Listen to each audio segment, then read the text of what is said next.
বাংলাদেশে এমপিওভুক্ত শিক্ষকদের আজ পর্যন্ত কারো বদলি বা পদায়ন হয়নি। আমি একমাত্র ব্যক্তি যে সবার প্রথম আমার পদায়ন হয়েছে অন্য প্রতিষ্ঠানে।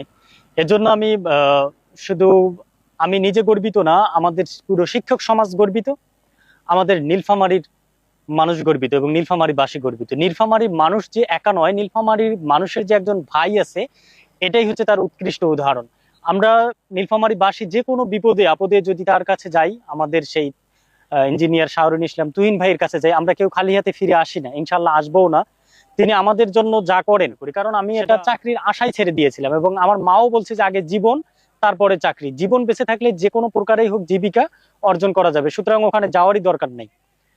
আর চাকরিটা ওটা বাদ, আরো নতুন করে প্রিপারেশন নাও।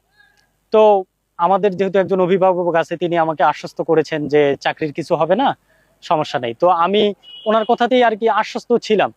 তো সর্বশেষ আমি অন্য প্রতিষ্ঠানে পদায়ন হতে পেরেছি, এজন্য তার প্রতি আমি কৃতজ্ঞ। এবং নীলফামারীবাসী হিসেবে আমরা গর্বিত এবং শিক্ষক হিসেবে পুরো শিক্ষক সমাজ গর্বিত যে একজন শিক্ষককে লাঞ্ছিত করলে তার বিচার হবে বা তাকে অন্য কোথাও পদায়ন করা হবে। ধন্যবাদ সকলকে।